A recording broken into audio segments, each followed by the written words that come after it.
Hello everyone. Revision test कक्षा 10वीं समाज विज्ञान का क्वेश्चन आंसर हम आपको बता रहे हैं। ऑब्जेक्टिव वाले जो क्वेश्चन थे वो पिछले वीडियो में हमने बता दिया। तो पांचवा प्रश्न का उत्तर देखते हैं सबसे पहले। तो इसका आंसर के ब्लैक लाइन में है, भौम जल पाने के स्रोत कुआं और ट्यूबवेल हैं।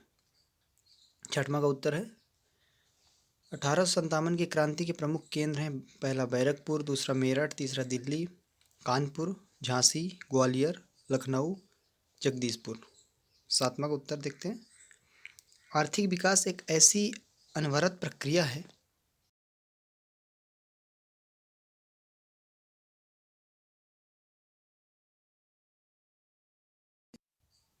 मानव जीवन में मृदा का महत्व बहुत अधिक है। समस्त मानव जीवन मृदा पर निर्भर करता है।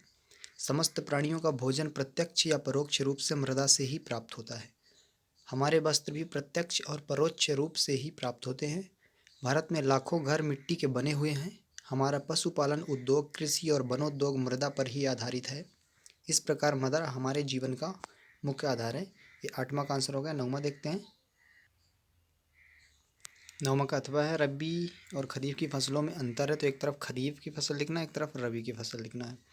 खरीफ में यह फसल मानसून ऋतु के आगमन के साथ ही शुरू होती है। रबी में लिखना है, यह फसल मानसून ऋतु के बाद शरद ऋतु के साथ शुरू होती है। खरीफ फसल ये फसलें सितंबर अक्टूबर में काटी जाती हैं और रबी में लिखना है, ये फसलें मार्च अप्रैल में काटी जाती हैं। तीसरा है, इसकी प्रमुख फसलें धान, ज्वार, बाजरा, मक्का, कपास, पटसन और मूंगफली है। रबी में लिखना है, इसकी प्रमुख फसलें गेहूँ, जौ, चना, सरसों और अलसी आदि हैं। ये हो गया नौवां के उत्तर अथवा का। 10वां का उत्तर है, 1857 में भारत की जनता, सैनिकों व देशी रियासतों ने विदेशी शासन से मुक्ति पाने के लिए बहादुरी से व्यापक स्तर पर संघर्ष किया, जिसकी व्यापकता और शक्ति के सामने ब्रिटिश शासन की नींव डगमगा उठी थी। इस कारण से ही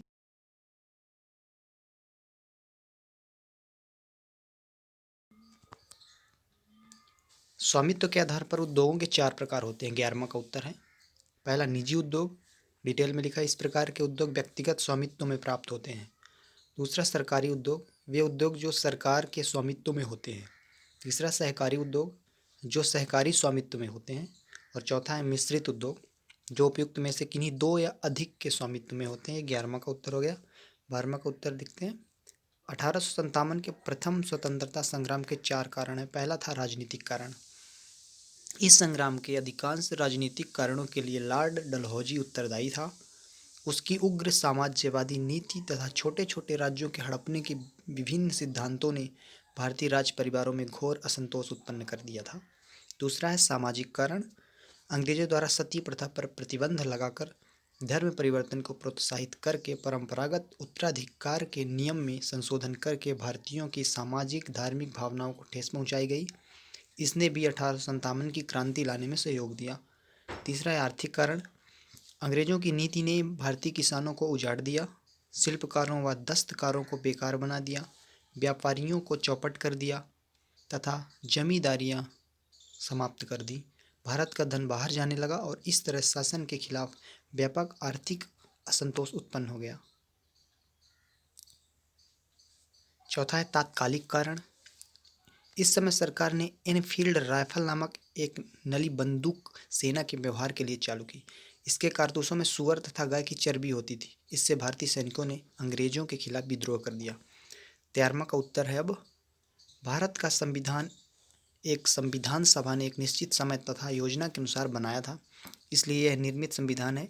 इसमें सरकार के संगठन के सिद्धांत, कार्यपालिका, विधायिका, न्यायपालिका आदि की रचना व कार्य, नागरिकों के साथ उनके संबंध, नागरिकों के अधिकार तथा कर्तव्य आदि के विषय में स्पष्ट रूप से लिख दिया गया है, इसलिए हमारा संविधान लिखित है। और दूसरा जगह है, ये डिटेल करना, विस्तृत या विशाल संविधान। भारत का संविधान विश्व का सबसे बड़ा संविधान है। भारत में वर्तमान संविधान में 395 अनुच्छेद और 12 अनुसूचियां हैं, जो 22 भागों में विभाजित है। जबकि अमेरिका के संविधान में 7, कनाडा के संविधान में 147 और ऑस्ट्रेलिया के संविधान में 128 अनुच्छेद ही हैं। भारतीय संविधान के विस्तृत होने के निम्नलिखित कारण हैं। पहला, भारतीय संविधान में शासन संबंधी बातों का विस्तार से वर्णन किया गया है। दूसरा है, संघीय शासन प्रणाली की व्यवस्था की गई है, जिसमें शक्तियों के विभाजन की 3 सूचियों, पहला संघीय सूची, दूसरा राज्य सूची और तीसरा समवर्ती सूची। इनको विस्तार से लिखा गया है। और तीसरा पॉइंट था मेन, मौलिक अधिकारों तथा नीति निर्देशक तत्वों को संविधान में शामिल करने से भी संविधान लंबा हो गया है। इसी कारण संविधान इतना अधिक विस्तृत हो गया है। अब 14 का उत्तर अथवा देखते हैं। आधुनिक युग में मुद्रा का महत्वपूर्ण स्थान है। मुद्रा अर्थव्यवस्था में महत्वपूर्ण कार्य करती है। मुद्रा के प्रमुख कार्य निम्नलिखित है। पहला है विनिमय का माध्यम। वस्तुओं एवं सेवाओं का क्रय विक्रय मुद्रा के माध्यम से होता है। उत्पादक अपनी वस्तुओं को बेचकर मुद्रा प्राप्त करता है और तत्पश्चात प्राप्त मुद्रा के द्वारा वह अपनी आवश्यकताओं को खरीदता है। दूसरा है मूल्य का मापन। वर्तमान में प्रत्येक वस्तु एवं सेवा का मूल्य मुद्रा में ही मापा जाता है। बाजार में सभी वस्तुओं का मूल्य मुद्रा में ही व्यक्त किया जाता है। यह मुद्रा का महत्वपूर्ण कार्य है। तीसरा है क्रय शक्ति का हस्तांतरण। मुद्रा को एक स्थान से दूसरे स्थान पर सरलता से भेजा जा सकता है। किसी स्थान से वस्तुओं को खरीदने की स्थिति में उनके मूल्य का भुगतान मुद्रा द्वारा या बैंक ड्राफ्ट, चेक व मनी ऑर्डर द्वारा किया जाता है। बैंकों के माध्यम से रुपयों को सरलता से एक स्थान से दूसरे स्थान को भेजा जा सकता है। भेजा लिखना। प्रश्न क्रमांक 15 का उत्तर अथवा का यह है। आंतरिक जल परिवहन की प्रमुख बाधाएं निम्नलिखित हैं। पहला, भारत में आंतरिक जल परिवहन राज्य का विषय है। परिणाम स्वरूप इसकी क्षमताओं का पूर्ण दोहन नहीं हो पा रहा है। दूसरा पॉइंट है, आंतरिक परिवहन के मुख्य माध्यम नदियाँ, नहरें और झीलें हैं जो भारत में इसके क्षेत्र को सीमित कर देते हैं। तीसरा है, आंतरिक जल परिवहन के क्षेत्र में तकनीकी ज्ञान व शोध की बड़ी कमी है। अतः 3700 किलोमीटर दूरी में से मात्र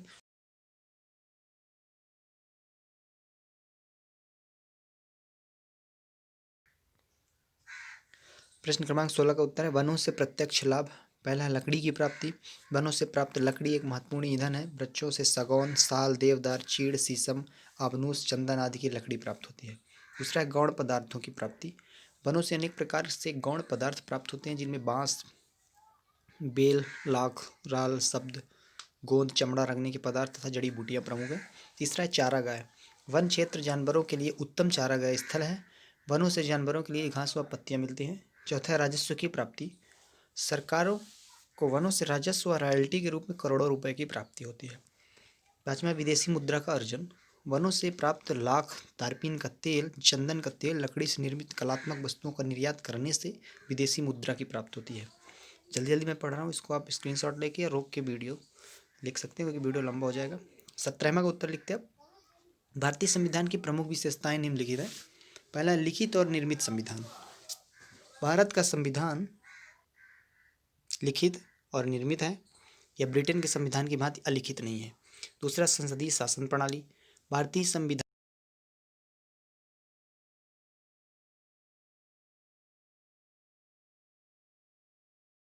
तीसरा है अंशतः लचीला एवं अंशतः कठोर।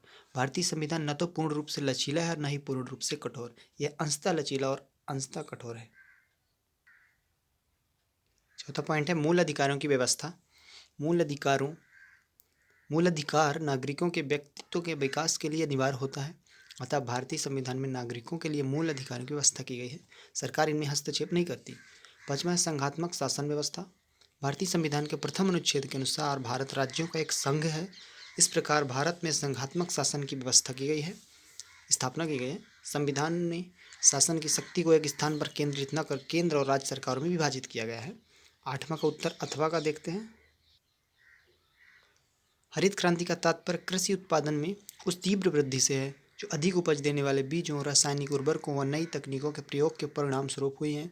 इस हरित क्रांति के फलस्वरूप फसलों की उत्पादकता में काफ़ी वृद्धि हुई है। पंजाब, हरियाणा, उत्तर प्रदेश, गुजरात, तमिलनाडु और आंध्र प्रदेश में गेहूँ और चावल का अधिक उत्पादन उन्नत किस्म के बीजों की देन है। विशेषताएं इसकी दो, देश में फसल के उत्पादन में वृद्धि और देश में धन की वृद्धि। ये हो गया 18वां का उत्तर अथवा का। अगला देखते हैं। प्रश्न नंबर 19 का उत्तर अथवा है। किसी भी राष्ट्र की आर्थिक प्रगति में परिवहन व संचार साधनों का महत्वपूर्ण योगदान होता है। परिवहन में रेल परिवहन, सड़क परिवहन, जहाजरानी, जलयान एवं वायुयान आते हैं। संचार के अंतर्गत डाक सेवाएं तथा दूरसंचार तार, टेलीफोन, दूरदर्शन आते हैं। परिवहन व संचार साधनों के निम्नलिखित महत्व हैं। पहला है, परिवहन व संचार के साधन उत्पादन के सभी साधनों को गतिशीलता प्रदान करते हैं। इससे न केवल देश में उपलब्ध साधनों का उचित प्रयोग संभव हो पाता है, बल्कि देश में व्याप्त क्षेत्रीय विषमताएं भी कम हो जाती हैं। दूसरा है परिवहन और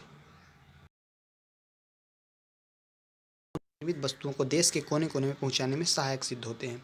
तीसरा है इन साधनों द्वारा आर्थिक विकास में योगदान देने वाले सभी साधनों को अधिक से अधिक मात्रा में जुटाया जा सकता है। और चौथा, इन सबसे महत्वपूर्ण बात यह है कि परिवहन व संचार परस्पर संपर्क स्थापित करने में सहायक होते हैं। अगला क्वेश्चन है, प्रश्न क्रमांक 20 का उत्तर है, सन 1857 के संग्राम की असफलता के प्रमुख कारण निम्नलिखित है। 5 कारण लिखना था। पहला, संगठन और एकता का अभाव। दूसरा, नेतृत्व का अभाव। तीसरा, परंपरावादी हथियार। चौथा, सामंतवादी स्वरूप। और पांचवा, बहादुर शाह द्वितीय की अनभिज्ञता। तो ये हमारे 10वीं के 10th सोशल साइंस का कंप्लीट हो गया। हमारे चैनल को सब्सक्राइब कर दीजिएगा यदि आपने नहीं किया तो, और इस वीडियो को लाइक करिए और शेयर करिए। Thank you.